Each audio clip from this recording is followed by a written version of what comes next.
Well, hello and welcome. I'm glad that you're here with us today as we continue our chronological read through of Scripture. Yesterday we began reading Deuteronomy, a book that consists of 3 sermons, if you will. Sermons given by Moses to instruct and explain to the new generation of Israel that had come up during the 40 years in the wilderness. They were about to enter the promised land, and Moses would not go with them, so he's telling them all the things that they're going to need to know.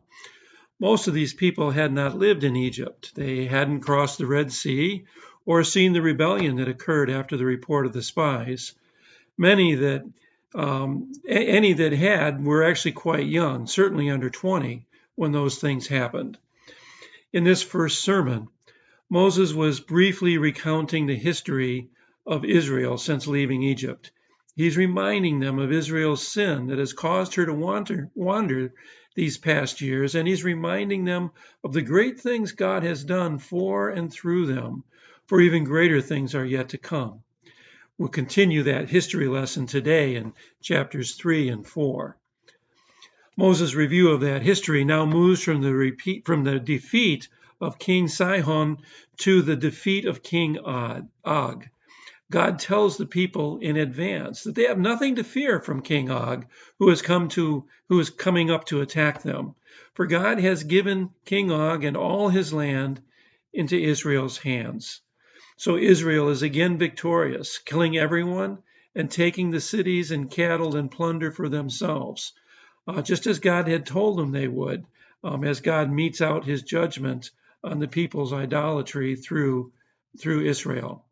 Israel is now seeing the fulfillment of God's promises that they will till fields they had not cleared, reap from vineyards they had not planted, and live in cities they had not built.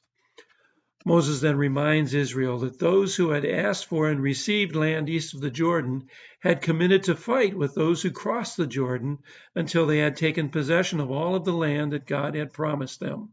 He reminds them that they have to carry out that commitment, and how he had commanded Joshua that he must do the same thing to all the peoples and nations in the land that they were be given, as they had just done to King Sihon and Og.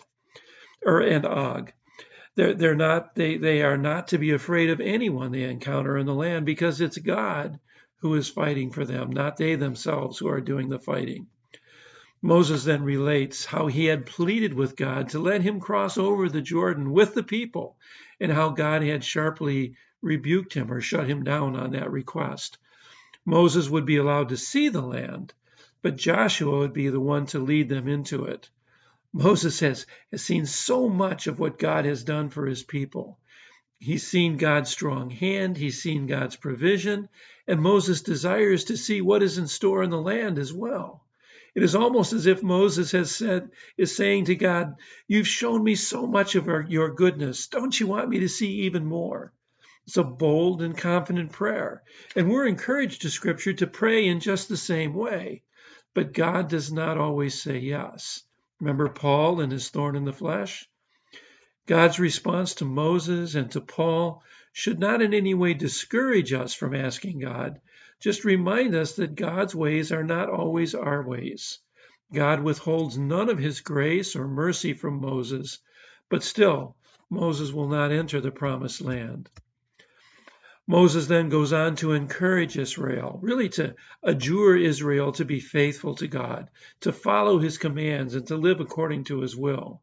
Israel is unique in that they have a covenant with God, and they must live according to that covenant.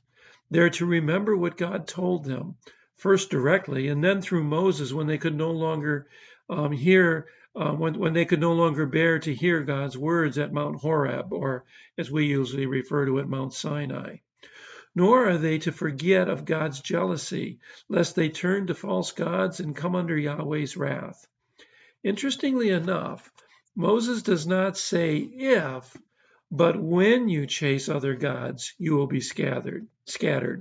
A statement of fact that this will indeed happen, followed by a statement of fact that they will again seek after God after they've been scattered and then gathered together again, that they will again seek after God with their whole heart, and he will restore them. Moses reminds them how What has happened for them at God's hand is totally unique. No other nation has been God's treasured possession and seen his favor and his mighty hand in such a way as they have. Moses ends this sermon by setting aside 3 cities of refuge in the land east of the Jordan, probably a reminder that we all find refuge in God as well. We're going to end our reading today at verse 43 of chapter 4, because the last couple of verses of chapter 4 actually set the stage for Moses' second sermon, and so it better fits in tomorrow's reading, and we'll pick it up then. May God be with you and bless you. As always, I pray that your reading is edifying and that you are continuing to grow. I look forward to joining you again tomorrow.